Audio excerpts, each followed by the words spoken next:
Welcome to Truth for Our Time with your host, Tamara Scott.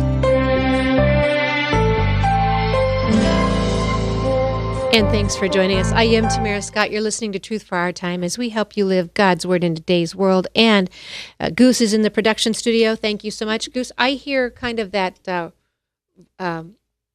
It's kind of a vibrating voice coming back at me. And so I don't know if that's my microphone. Sometimes it is, or if it might be the switch on the board in there. And I don't know what to tell you on that. Anyway, thank you so much. I hope you're listening on Webcast One Live. We do the show at 10 a.m. on Fridays. And as some of you know, that may be changing. We're not exactly sure what's going to work out in those studios. But I will, at this point, continue to stay with KTIA, the Voice of Truth in Central Iowa, and Sunday at noon. We thank those of you who come on and join us on that line, Sundays at noon. And I believe I see the phone line has lit up already. We've got kind of a full show for you today. We're pre-taping. We're cheating. It is actually right now, Friday the 13th, and we are pre-taping because when we usually do our show at 10 a.m. on Fridays, I will be sitting, hopefully, watching the next president sworn into the United States. And so, like I said, we're pre-taping for that. And so we'll have on the show joining us Mark Herr, Citizens for Self-Governance. Mark Herr will be joining us. And Dr. Alveda King is supposed to pop on here shortly. Dr. Alveda King, a friend of mine who gives her life to securing life and protecting life for others, especially those in the womb. And so Dr. Alveda King. Goose, can you hop on and see if the audio is okay on your end? Because if we need to do something, I want our guest to... Oh, there. Maybe it was my box. Am I better over there? Hey, guys, I fixed it. I apparently caused the problem, too, but it must be this box here. That's good to know because we had not known in previous what that was. We'll leave a note for Frank. I think it's the box. Very good. It's much clearer. There's a great devotion there. How many times that we're trying to talk to people, we just can't seem to get something across we're trying to say, or we can't seem to pick up what they're trying to say. They're saying it, we're hearing it, but it's not working. And it just cleared up like that. So, you know what? There's a great devotion in there when we actually will pray to the Lord for that clarity. Sometimes he just makes it so clear in his word. We'll read the same verse 3 times over, year after year, and all of a sudden one day it pops to us, and there's a revelation for us in that verse. His word is new to us every day. His mercies are new to us each morning. And yet, as different as it is, and as much as it meets us in our place, wherever we're going in our time of need, his word never changes. That's the amazing thing. His word never changes, and he never changes. He's the only thing that never changes. And so just great for us as we're moving into the new year. What a good reminder that we need to keep ourselves focused in his word. I've asked, I want to also get to a story about February 3rd, the 4 chaplains, and I hope to get to that a little bit today. If I don't, I want you to check it out. You don't hear about it. We never hear about it. And if it weren't for Ronald Reagan being president in 1988, I don't think we'd have it on our calendars, but Ronald Reagan has it on his calendar, and we honor some folks, 4 chaplains from World War II in a ship that was sinking. Before we get to that, I want to bring on Steve Scheffler. Steve Scheffler serves as a National Committee Man for Iowa. He also is the director of the Faith and Freedom Coalition. Good morning, Steve. Good morning. How are you? I am well, thank you. Thank you for joining me. Now, I know I told our listeners we're cheating. You and I are taping this show on Friday the 13th because a week from today, when they hear the show either on webcast1livestudios.com or Sunday the 22nd, you and I will have we will either be sitting in Washington, D.C. watching, or we will have been at the inauguration for the 45th President of the United States. What are have you ever been to inauguration before? No, I almost went to one in 2004, but I didn't get there, so I'm really anticipating this one. Of course, the pundits and pollsters told us this was not going to happen, and so most of us, I guess, were thinking maybe this might not happen, but as you know, Tamara, on November 8th, it was a breath of fresh air for freedom and liberty and saving our country and our republic. So, based on that alone, this is a historic time that I know you and I are really looking forward to being a part of, I'm so glad you brought up the press, the pollsters, and the pundits, because everything they told us was wrong. And now everything they were wrong about, they're trying to convince us that they're now going to be right about. And so for all our listeners out there, I would caution you. Every time we hear all of a sudden it's that Trump himself was involved with Putin. Isn't that odd? Because here it was that they kept blaming the Russians all the way through, for getting emails out of the DNC server. We know Hillary Clinton had her server in her basement, and I'm not trying to hash old things here, but none of that would have happened if they would have gone through the proper protocol and the legal protocol for her to have her server. And as Trump has said, and I love that he takes it right back to the press, we didn't have issues with the RNC because we took precautions, and the issues aren't who hacked, it's what those emails were to begin with that should have even been said. But now they're making it that it's his issue with Russia, and it's not. And as soon as he says in a press conference, if it's Russia, we'll deal with it, or maybe it's Russia, now they've got people coming out and saying he's wrong to say it's Russia. They are out after this guy no matter what, and we need to remember that, don't we? Exactly. They're looking to destroy him. There's just no doubt about it, and it never ceases to amaze me how shrill the far left has become in their quest for holding on to power. And I think they're relying on the fact that, as in the past, Republicans and conservatives will cower in fear.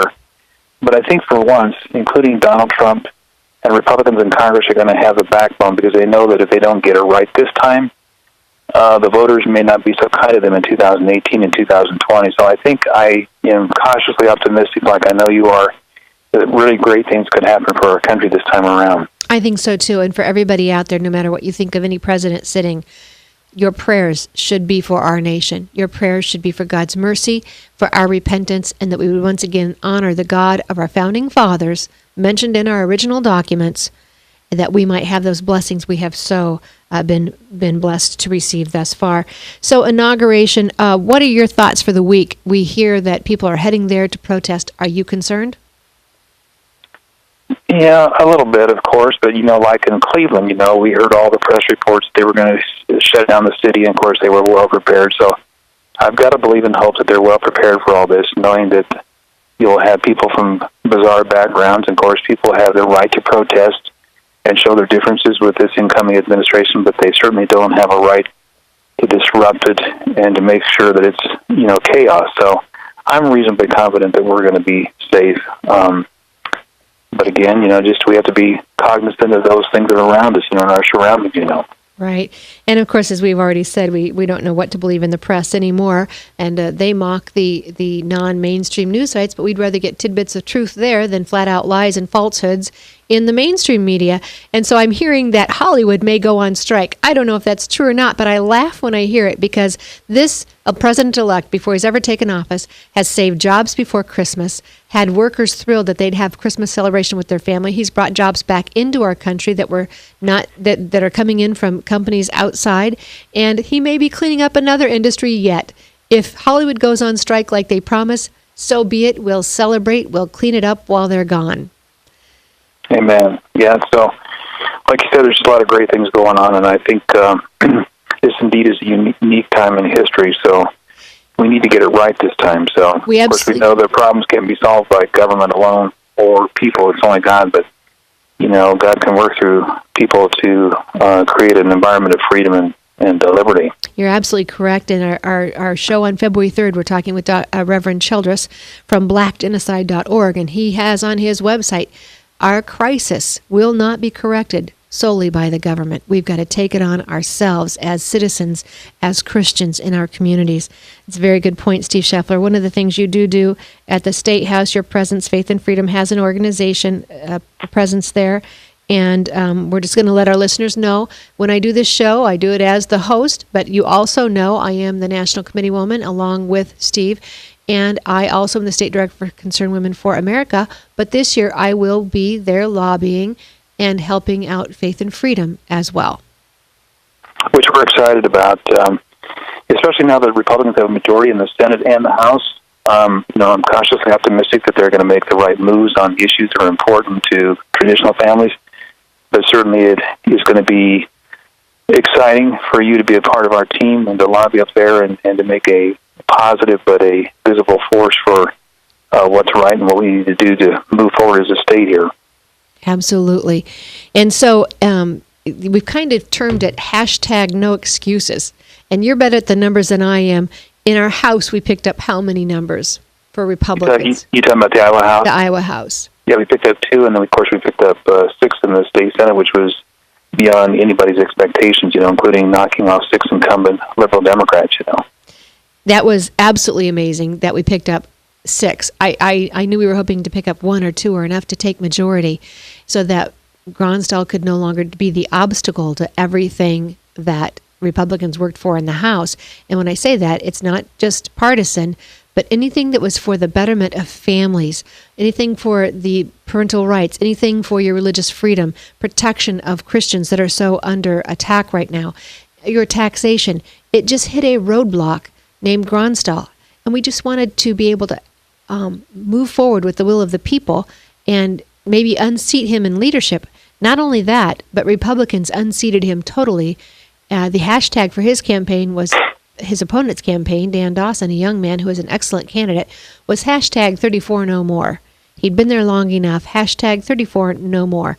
And so Dan Dawson has taken over the Potawatomi seat, and 6 seats we gained in the Senate. So, Steve, what are you thinking might happen at the state level? In terms of legislation? Yeah. We're already seeing gun rights. We're already seeing life bills. Well, I mean, based on the comments, of some of the leaders like, Bill Dix, the new incoming Senate Majority Leader, and Speaker Rep Meyer, I think they're going to move aggressively forward, knowing that this opportunity doesn't come around many times in a lifetime. This is the first time since 1998 the Republicans had control of the House and the Senate and the governorship. And it's encouraging, as an example, like for Governor Branstad to talk about positively about in terms of voter ID and defunding of Planned Parenthood. So I'm cautiously optimistic that on several fronts they're going to do what's right for Iowa, and I think the voters in 2018 will reward them in keeping control of the House and the Senate if they move forward with this. Of course, anytime you've got even a Republican majority in the House and Senate, you've got members within that caucus who have differing ideas, and so to try to come to some consensus and still get the good things through is, a little bit challenging. I'm sure from time to time, but I'm really optimistic they're going to do the right thing and move forward. Of course, it'll be our job to keep the heat on them, not in an abrasive way, but a nice, positive way to encourage them that we got their backside to make these bold moves, and including, reforming the whole pension system in terms of state government workers and everything. There's just a whole host of things that they're going to be able to try to move forward on, And I hope, listeners, I'm talking to you. I hope you will go to the sources, go to the websites. Public Interest Institute usually has great letters, white papers on some of these issues, but don't listen to the media. You've learned, if nothing else, in the last year that they are as biased as anybody else, and you need to dig into the sources and decide for yourself what is best for your family and what is the outcome. Call the legislator who's sponsoring the bill. Call your legislator, your representative, and find out how they feel. But don't just take the media's word for it. And along that line, Concerned Women for America has long had the program, the Encourage a Legislator program, where we have a packet of 16 pre-printed postcards that have a encouraging verse and also a quote from our founding fathers affirming our faith as a Christian nation.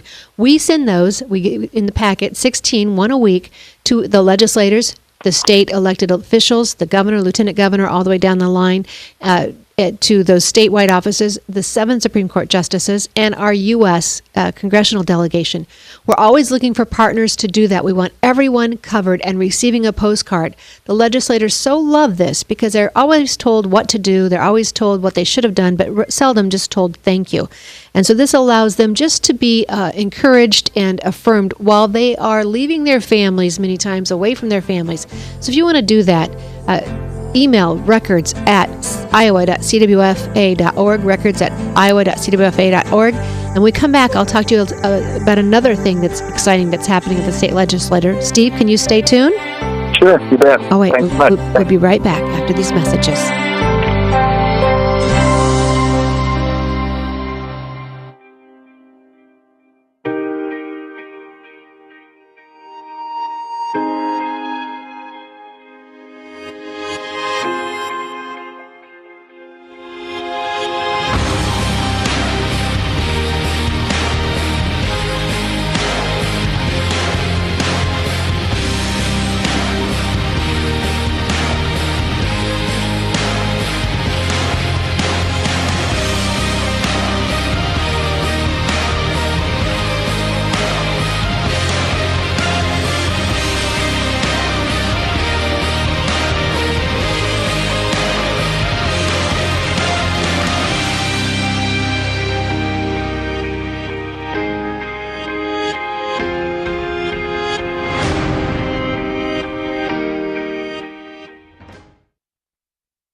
Credit cards are like grandkids. They love you, sometimes get out of control, and it's fun to get a new one. Who can stop them from piling on? Hi, I'm Tom Coates with Consumer Credit of Des Moines. At the end of the day, you can return the grandkids, but you're stuck paying off bad credit card debt. We'll help you put the fun back into using credit cards responsibly. Right, kids? Yeah! If you need help getting credit cards off your back, call Consumer Credit of Des Moines. Hi, my name is David Burrier, your Hope Coach. I host a live weekly talk show called I've Been There every Thursday afternoon at 5:30, right here on webcast1live.com, and on my weekly radio program Saturday mornings at 10 on Truth Network 99.3 FM. I interview common everyday people who have survived incredible life challenges and who testify to God's faithfulness in the midst of their storms. So join me as we bring a message of hope and encouragement. Everybody needs hope. I know, because I've been there. Hey everybody, I brought Northern Lights Pizza! And it's got Graziano sausage!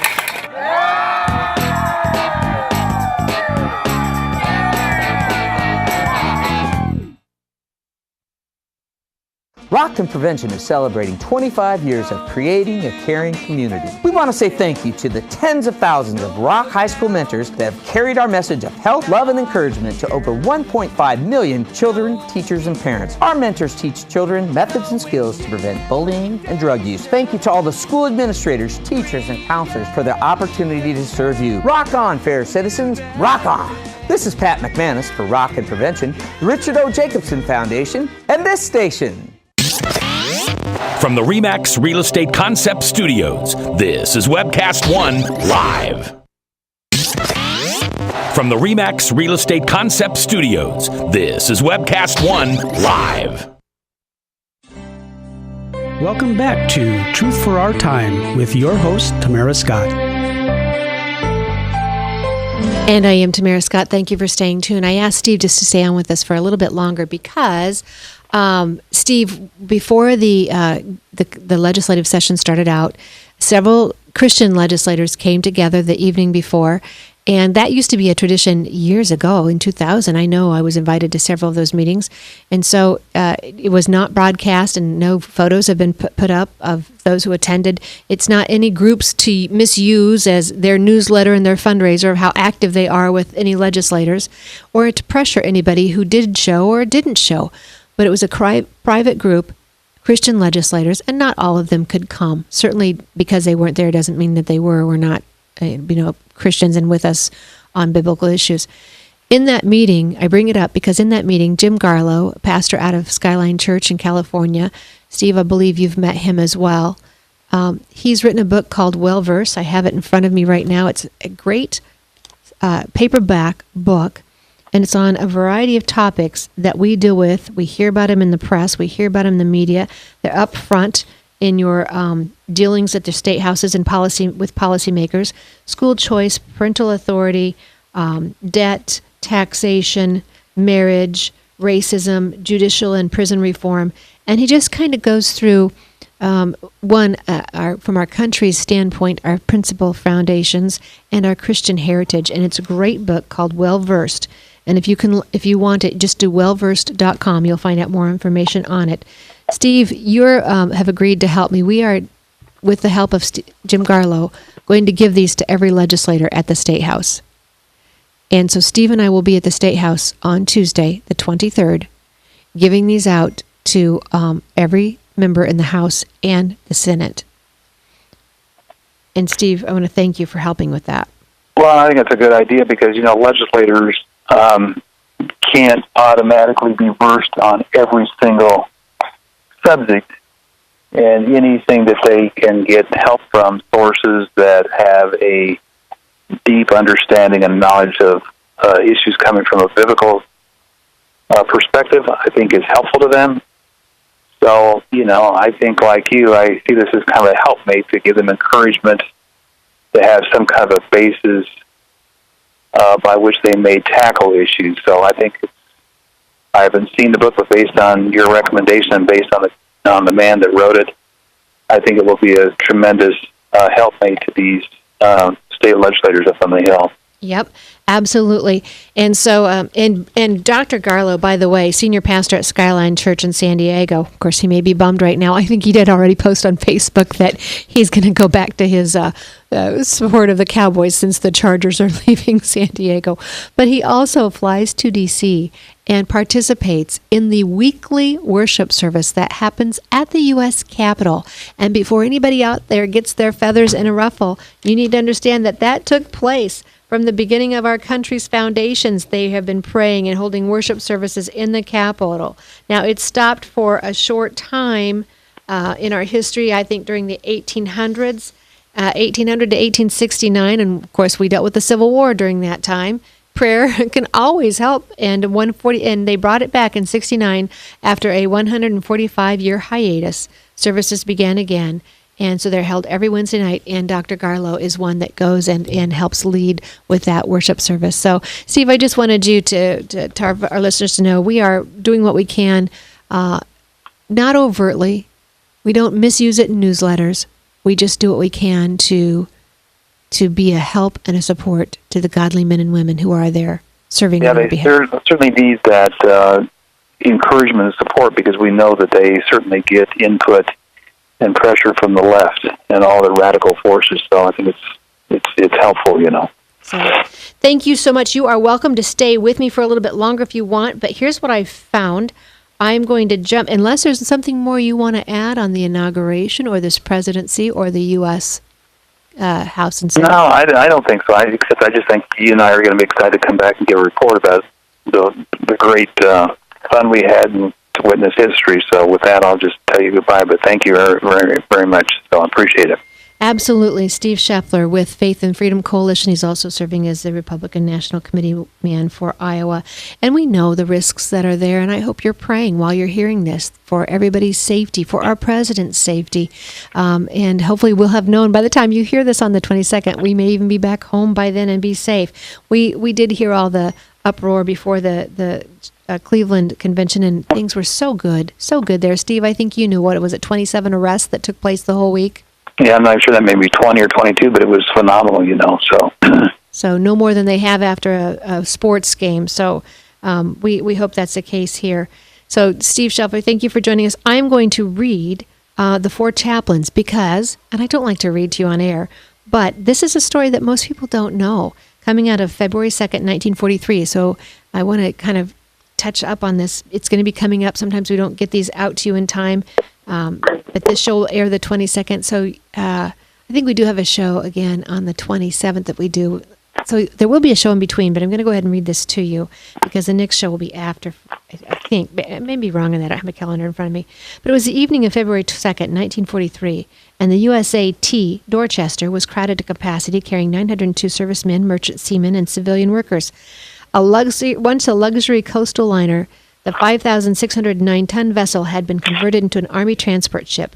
The Dorchester, one of three ships in the SG-19 convoy, was moving steadily across the icy waters from Newfoundland toward an American base in Greenland. SG-19 was escorted by Coast Guard cutters from Tampa, Escanaba,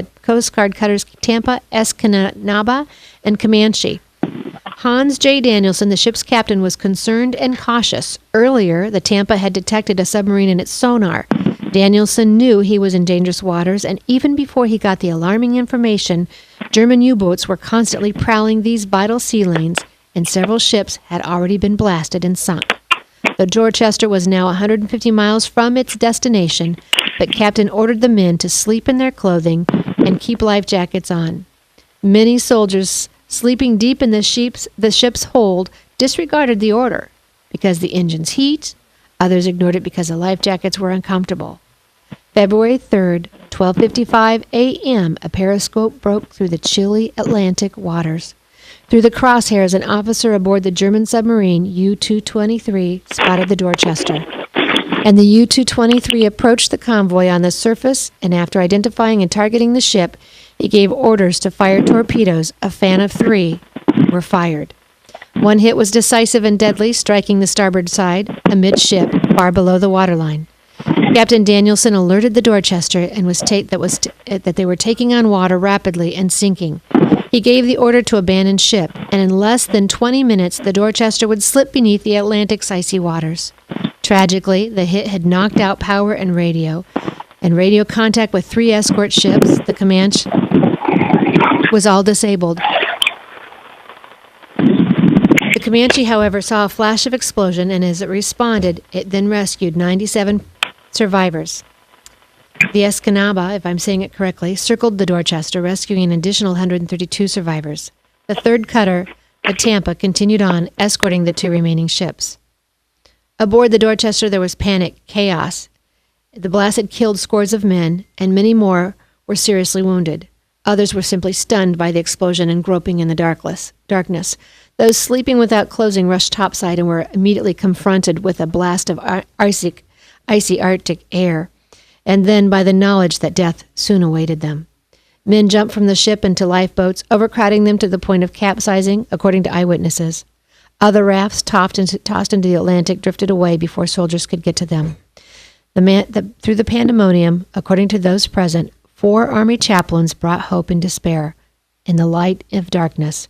Those chaplains were Lieutenant George L. Fox, who was a Methodist, Lieutenant Alexander Good, who was Jewish, Lieutenant John P. Washington, a Roman Catholic, Lieutenant Clark P. Poling, Dutch Reformed. Quickly and quietly, the 4 chaplains spread out among the soldiers. They tried to calm the frightened, tend the wounded, and guide the disoriented toward safety. Witnesses of that terrible night remember hearing the 4 men offer prayers for the dying and encouragement for those who might live. One witness, Private William Bednar, found himself floating in oil-smeared water surrounded by deadly bodies and debris. He could hear men crying, pleading, praying, and he recalls, I could also hear the captains preaching and teaching courage. Their voices were the only thing that kept me going. Another sailor, Petty Officer John Mahoney, tried to re-enter his cabin, but Rabbi Good stopped him. Mahoney, concerned about the cold, icy Arctic air, explained he'd forgotten his gloves. "Never mind," Good responded. "I have 2 pairs." And the rabbi then gave the petty officer his own gloves. In retrospect, Mahoney realized Rabbi had no extra gloves, and though he was not conveniently carrying the 2 pairs, he had given his gloves, and Reverend had decided not to leave the Dorchester. By this time, most men were topside. The chaplains opened the storage locker, and began distributing life jackets. It was then that engineer Grady Clark witnessed the astonishing sight. When there were no more life jackets in the storage room, the chaplains removed theirs and gave them to the 4 frightened young men. "It was the finest thing I'd seen, and hope to see this side of heaven," said John Lan, another survivor, who saw the chaplain's selfless act. Ladd's response is understandable. The altruistic action of 4 chaplains constitutes one of the purest spiritual and ethical acts a person can make. When giving their life jackets, Rabbi Good did not call out for a Jew. Father Washington did not call out for a Catholic, nor did Reverends Fox or Poling call out for Protestants. They simply gave their life jackets to the next man in line, and as the ship went down, survivors in nearby rafts could see the 4 chaplains, arm-linked, braced against the slanting deck. Their voices could also be heard offering prayers. Of the 902 men aboard that USA-T Dorchester, 672 died, leaving only 230 survivors. When the news reached the American shores, the nation was stunned by the magnitude of the tragedy and the heroic conduct of the 4 chaplains. "Valor is a gift," Carl Sundberg once said. "Those having it never know for sure whether they have it until the test comes." That night, Reverend Fox, Good, Reverend Poling, Father Washington passed life's ultimate test. In doing so, they became an enduring example of the extraordinary faith, courage, and selflessness. The Distinguished Service Cross and Purple Heart were awarded posthumously December 19, 1944, to the next of kin by Lieutenant General Baron B. Somerville, Commanding General of the Army Service Forces, in a ceremony in a post chapel at Fort Myer, Virginia. Only one time has a posthumous, I'm probably not saying that correctly, I'm sorry, Special Medal of Heroism was authorized by Congress and awarded by President Eisenhower on January 18, 1961. Congress attempted to confer the Medal of Honor, but was blocked by the stringent requirements that required heroism performed under fire. The special medal was intended to have some weight and importance, the same weight and importance as the Medal of Honor. I read you that story because every so often we get a glimpse of a selfless act of someone who puts others' lives before their own and expects no glory for it. They just did it because it was the right thing to do in that hour. Goose, I'm following you for the music. I don't hear it, so I'm assuming we my timing is innate anymore, isn't it? We need to go to break. I am Tamara Scott. Joining me as soon as we come back is Mark Herr with Citizens for Self-Governance. Stay tuned. You're listening to Truth for Our Time, 99.3 FM. Northern Lights Pizza's amazing garlic butter makes amazing breadsticks. Now available in 12-ounce bottles at Northern Lights, Hy-Vee, and Graziano's. Northern Lights Pizza. I'm Brian Leach, owner of Service Legends, and my position is Chief Talent Officer. I'm Nicholas Wonderscheid. I am Bernie Hobbs. And I'm the Service Manager. Marketing Director and Client Relations Manager.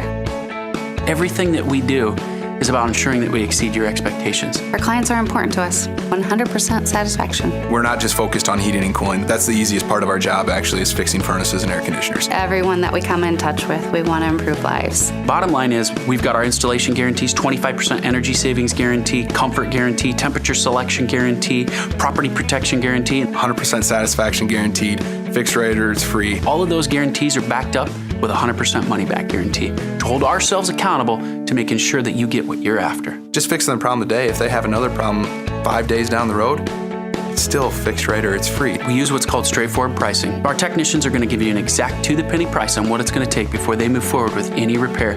That way you know what to expect. It's the same price every day. No surprises.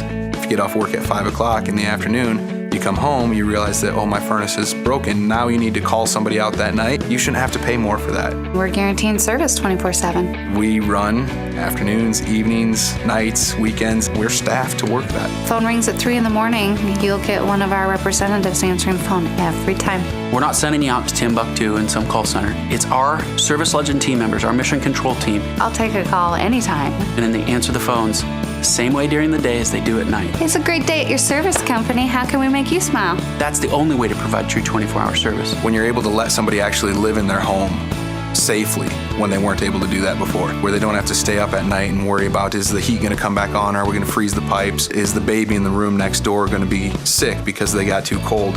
When you're able to help somebody overcome challenges like that, that's impacting a life. That makes a difference. I get goosebumps thinking about it. I love the team. I love the people that I work with. We have fun, but we work hard. I call them my ambassadors of legendary service. If you could just envision what that is, that's who we're sending to your home. They literally will call in, pick up the phone and call and say, hey, I want to talk to your manager. And I get on the phone, they're like, that technician that was at my house was the greatest technician ever. That's cool to me. We want to brighten people's days. Every person that we have going into the house has gone through an extensive background check. Drug testing, we have a very thorough interview process that 1 out of 140 people make it through. If we promise you something, that's what you're going to get, no matter what. We're here when you need us to protect the safety and comfort of your family. If you're not happy, we're going to make it right. If we're willing to put 100% money-back guarantee on what we do, what type of work do you think we do? Give us a call. We're there for you 24/7, 365 days a year. Enough said. From the RE/MAX Real Estate Concept Studios, this is Webcast One Live. Welcome back to Truth for Our Time with your host, Tamara Scott. So I am Tamara Scott. Thank you for staying tuned. You're listening to Truth for Our Time on KTIA, the Truth Network in Central Iowa, and on Webcast One Live Studios. We thank you for joining us. Usually we're in studio at 10 a.m. on Fridays doing the show live, and we love the fact that we've had as many as 24,000 people viewing at one point. That is amazing to me, and I'm humbled by that. We try to stay with that time. Again, February 3rd, we will have pre-taped because I need to be off speaking at another location. So we will have pre-taped for that show. So I apologize.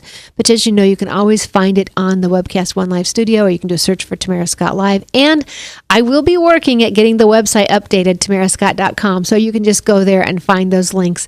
And we hear somebody talking about possibly creating an app for Tamara Scott. I don't know. That would be a godsend, and that's way above my pay grade and my cyber intellectual ability. I have techno ability. Capital N-O. So joining me in studio is Mark Herr. You heard a couple weeks ago from Greg Cumming, Iowa's Patriot. I was the founder of Grassroots Coalition and the Tea Party Patriot member here in the nation, who had a training on January 14th. Mark is in studio today as we're pre-taping, and he's part of that training. Mark, thank you for joining me. Thank you for having us on, Tamara. And I already blew it and gave everybody the wrong name. So what's the name of your organization? We're the Center for Self-Governance, and we're found online at centerforselfgovernance.com.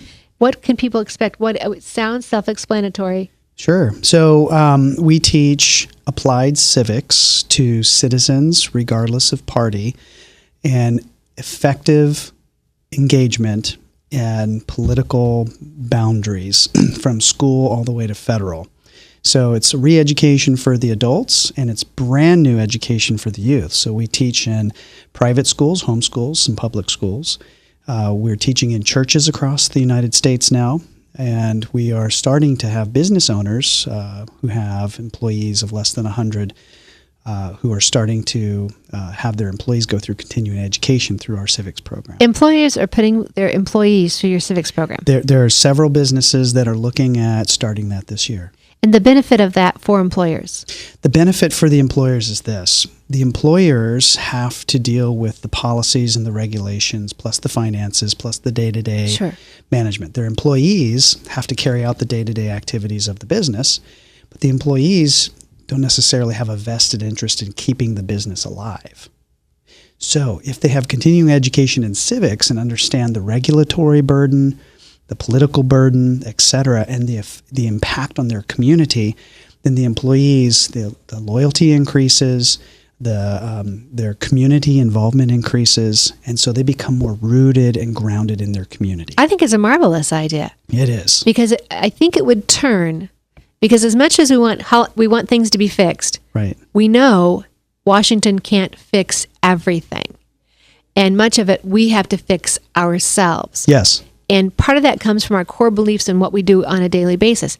This, I think, would take, right now you see the employee pitted against the employer or the owner. Right. You see the atheist pitted against the Christian. You see the parents pitted against the child. So the family is a part of our training program. We focus on the child because what they're being taught in public schools regarding our governmental structure is inaccurate. And it has an effect in the future. We're seeing it bear fruit. It's not just inaccurate, it's anti-American. It is absolutely it is anti-governed.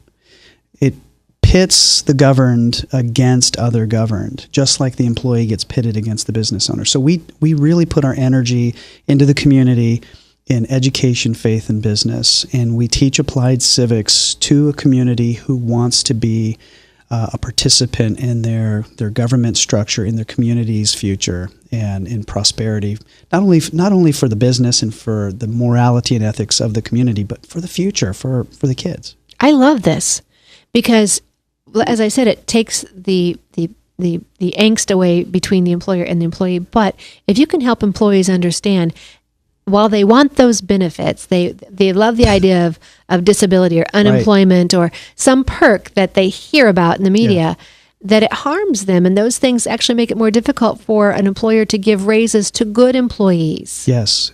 And if you consider it, that employer is going to have to hire either our children that come from our public, private, and homeschool education, or from our colleges. And we've seen what's happened in the last 6 months with what's going on our campuses. We know what's coming out of our public high schools in terms of understanding of government. These business owners are at a tremendous disadvantage. Yes. So if we can have an effect on the kids in the future, an effect on the morality and the ethics through the faith participation in government, and the employees at the business owner level in the community, we are seeing the effects. I'm literally starting to see the effects of our training in several areas around the country. So would really love the fact that we're here in Iowa. And I was talking to the guy, as I was getting my rental car, I was talking to the guy and he's like, oh, this place is crazy during caucus time. And I said, so that's kind of like your state fair, so to speak, right? And he's like, yeah, it's one of the coolest things ever. And so you guys have a tremendous place. Iowa does. So I'm excited to be here and see what happens in the next months and coming years. I hope your training goes well. And of course, when this airs, your training will have already happened. But I hope that others will have you back for more training. Okay. I have your phone number here on the card. But if some employer is listening, is there a minimum size as far as a company size that you would come to, or a cost? Give us some tangibles as far as if somebody said, gosh, and I think people should have you come speak to their church, frankly, too. Sure. But you'd come to any group? We come to any group. We are nonpartisan. Any business employer, any church, and any school. The business employer, if we come into the state, we try to do several classes back to back for different groups and presentations. Like I'm meeting with you and I'm meeting with a group tonight. We have our class tomorrow. So we try to fill up our time with several different things. So if the business employer can have a minimum of 5 people in the class, that will help take care of our minimum cost. Again, we're nonpartisan and nonprofit. So I don't get paid to do what I'm doing. But it takes care of our organization's small costs to get us in. You shouldn't have to pay to do what you're doing either. So very good. Center for Self-Governance.com. So how do you combat everything we see in the media? I mean, it is, as I said earlier, anti-American in our schools, but we see it now. And if anything was revealed this year, it was the press hates America. I was quite entertained by the whole scene because the meltdown is pretty phenomenal, and it's amazing. You know, the Bible says, you know them by their fruit, and eventually you bear your fruit. So it's a very humbling thing. So I don't say this in a mocking way at all because I know that I'm susceptible myself. Right. But if you sow captivity, you will bear it in the future. In this case, we need to learn as a society how to speak the language of liberty, sow the seeds of liberty so that we can bear the fruit of liberty. In this case, the media, they sowed captivity. Now they're reaping it. Right. And as we talked about pitting the employee against the employer, you talked about pitting groups against each other. This is how the left, and I'm not trying to be partisan, this is how the left builds their coalitions, by pitting Americans against each other, putting the power in the group and taking away from the individual. It hurts the soul to see that happen. It's not abnormal in terms of human history, but it does hurt our soul, and we know that it's not something we want in our society. So our training being nonpartisan, we at the grassroots level, I would say even the tree root level, we deal with what we call in our organization laminated root rot. Explain that. Laminated root rot connects roots, and it eventually destroys the tree. And the tree will be standing up nice and tall, and it'll be there for a year or two, and then all of a sudden it'll just fall over. I had one of those. Did you? So you had laminated root rot in your tree. Laminated root rot in our society is the division taking place between us. And we weren't meant to be a divided country. We're a united country. That's right. There are more things in our communities that unite us, like our children, like our faith, like our business. So I really encourage folks to take a look at our training as a tool to bring into their community, to aid them in reuniting these social structures and bringing the kind of prosperity and peace that we really want in our country. That's what we're really seeking for, whether they're Democrat or Republican. Right. Folks, like we're seeing in the media, the meltdown they're having, not interested in peace, not interested in prosperity in our communities. Center for Self-Governance is. You said a couple of things. I want to go different ways. Acts 1726. One Father, one Creator, one blood. And if we would understand that as our founding fathers did, we would have that peace and be able to work together. And I believe that another verse says, where there is unity, there is blessing and anointing. Right. That will bring prosperity for our nation. I hear the music. I'm watching you, Goose. Give me the countdown on your fingers. Stay tuned. I'm with Mark Herr, and Dr. Alveda King is going to be joining us after the break. Truth for our time. From the RE/MAX Real Estate Concept Studios, this is Webcast One Live. Credit cards are like grandkids. They love you, sometimes get out of control, and it's fun to get a new one. Who can stop them from piling on? Hi, I'm Tom Coates with Consumer Credit of Des Moines. At the end of the day, you can return the grandkids, but you're stuck paying off bad credit card debt. We'll help you put the fun back into using credit cards responsibly. Right, kids? Yeah! If you need help getting credit cards off your back, call Consumer Credit of Des Moines.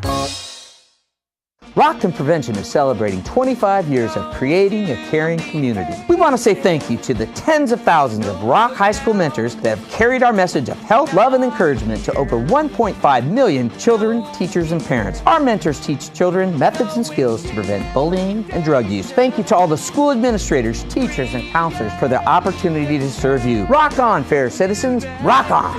This is Pat McManus for Rockton Prevention, the Richard O. Jacobson Foundation, and this station. Northern Lights Pizza, your home of the tasty crust. Our garlic butter sauce now available in 12-ounce bottles at Northern Lights, Hy-Vee, and Graziano's. Northern Lights Pizza. Hi, my name is David Burrier, your Hope Coach. I host a live weekly talk show called I've Been There every Thursday afternoon at 5:30, right here on webcast1live.com, and on my weekly radio program Saturday mornings at 10 on Truth Network 99.3 FM. I interview common everyday people who have survived incredible life challenges and who testify to God's faithfulness in the midst of their storms. So join me as we bring a message of hope and encouragement. Everybody needs hope. I know, because I've been there. From the RE/MAX Real Estate Concept Studios, this is Webcast One Live. From the RE/MAX Real Estate Concept Studios, this is Webcast One Live. Welcome back to Truth for Our Time with your host, Tamara Scott.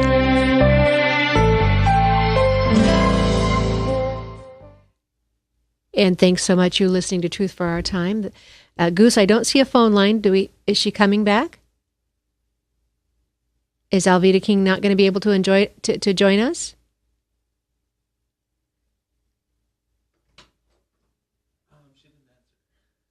Okay, I'm going to give you another phone number. Don't you love doing this live online?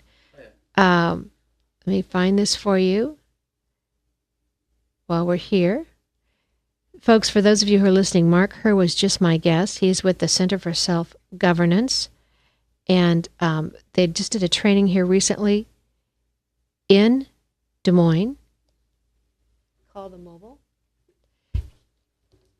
But it sounds like a great organization for you to find and get in touch with. The story I read to you earlier was 4 Chaplains. 4chaplains.com is the website.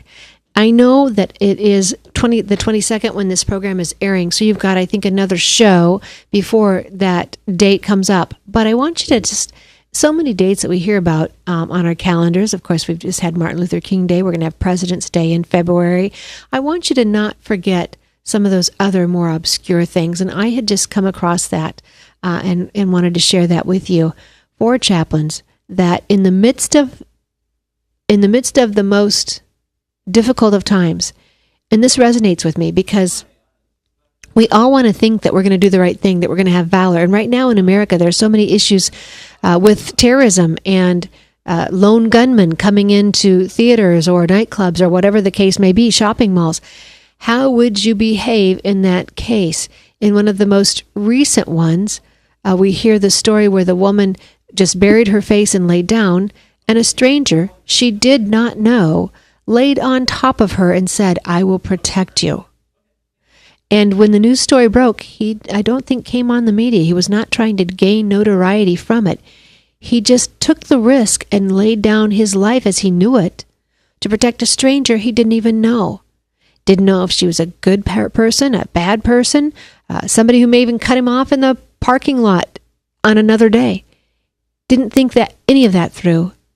He just put his body over hers as a shield to protect her. And the story of the 4 chaplains is the same. Men who were prepared, knew what awaited them, saw the fear in others' faces, gave up their own life jackets so that others might live, knowing they might die. We all want to think we're that person, but I'm telling you what, a couple weeks ago I had a situation. We were trying to get to a meeting early in the morning, freezing cold, dark morning, and here I head to get my parking spot, and the guy comes out to tell us none of us can park there unless we're going to pay, blah, blah, blah, because it's a valet situation. And someone walked by me, and I was so focused on my parking spot that I didn't properly greet that person. Now, that's a very small thing. But here, I was so focused on this parking spot so I could get to my meeting on time that I didn't greet someone. How would I be then in a situation of danger? I hope that I'd be better and be more observant and be more considerate about everybody else around me. Like I said, it's a very, very weird analogy there, but we never know how we're going to be behaving in a time of risk, danger, peril, riot. Now, coming online with me right now, Dr. Alveda King is someone who has lived through the riots, lived through the hatred of others, and come through it masterfully with a heart of gold and love and forgiveness for everyone around. Dr. King, thank you for joining me. Tamara, I'm going to say something that will seem like I'm trying to make light of things, but I'm not. But as you all know, listeners, or maybe you don't, Tamara and I really are sisters in the Lord, and yet we're born on the same day, January 22nd. It's absolutely right. For just a split second, Tamara, I think about maybe you and I can run away from everything and go jet ski, parachuting, or climbing the Himalayas. You want to try to do it? Well, it won't work this year, but maybe one day, Tamara. One day. And Dr. Alveda King is just, I just cherish her. And I had the opportunity to have her here in Iowa a couple years back, and oh, what a ministry she has to so many. But every birthday, January 22nd, is the ugly anniversary and reminder of Roe v. Wade. And that's how we usually spend our birthday. It is. You're marching. Pray for us that we can do something. Tamara surprised me with a birthday cake that first year, and it was a blessing. So pray for us, please. It was so glad to get to be able to just enjoy and share your birthday with you. That was the first year, Alveda King. That was the first year I publicly let anybody know that was my birthday. Wow. I had never celebrated it publicly. I always felt, how can I celebrate my birthday on the day that marks the death of so many others who never got one? And I feel that way. So pray for us, because we love life. From the conception or the fertilization, conception till natural death, the poor, the sick, the old, definitely the babies in the womb, the mamas. So that's how we're going to do. Tamara, I know because I'm kind of rushing, but I want to get this point in. The theme for the Martin Luther King holiday this year is peace with justice. But it's the peace of God that passes all understanding. So that's another thing we can be praying about. And definitely, Tamara, we can't stay on the air all that we went through for this election. But you were on that battlefield when I first came to you before all of these other outcomes. So I get a little teary when I think about that. Our hope is not in a president. Our faith is that our president will hear and obey God. And Tamara has been like that with me from the very first day we met. Oh, bless your heart, Dr. King. You have such a gift for speaking in season and speaking words of just encouragement and just sensibility in the heat of the storm. You can bring us back down to the calm and the peace that you're talking about, the peace of the Lord, peace that passes all understanding. Because justice and social reform is just one of those many topics that has been exploited, and it's a term that's being reused for other gain. So thank you for what you're doing in that, and thank you for noting the whole point of an election. We say it, that God is in control, God is on the throne, no matter who is on Air Force One, and that's true. That's right. And I voted for President-elect Trump. Glad to do it. Supported Ben Carson's candidacy all the way through. So he decided he was going to support the president-elect and the vice president. And Ben Carson's going to be over housing and urban development, but holistically, he's going to bring all the pieces together. Tamara, there's one other thing, and I know this is going to touch your heart, the March for Life. And I will be at the prayer breakfast that morning, the National Prayer Service that morning, right before the March for Life. I'll be in D.C. So if you can't join us for all or any of these events, we've got live streaming things now. And please support Tamara and her radio, her airwaves, her community work, because Tamara, you really did change my life. I'm not kidding. For the better. Oh, bless your heart. Oh, my goodness. If that's out, Dr. King, you just made my day. If I could just be a little encouragement to you, it's worth me being on earth. Praise you have been, because it's times when all the grueling work and the hard stuff, when my team and our Brimstone Services, Diane and I came, we just had little rest in the midst of the weary battle. Mm-hmm. Bless your heart. Well, I pray the Lord blesses you today. You can probably hear the music. We've got to go and let our listeners go, but I thank you so much, Dr. Alveda King, for just dropping in and brightening our day on the day that this airs, your birthday, January 22nd. Bless you.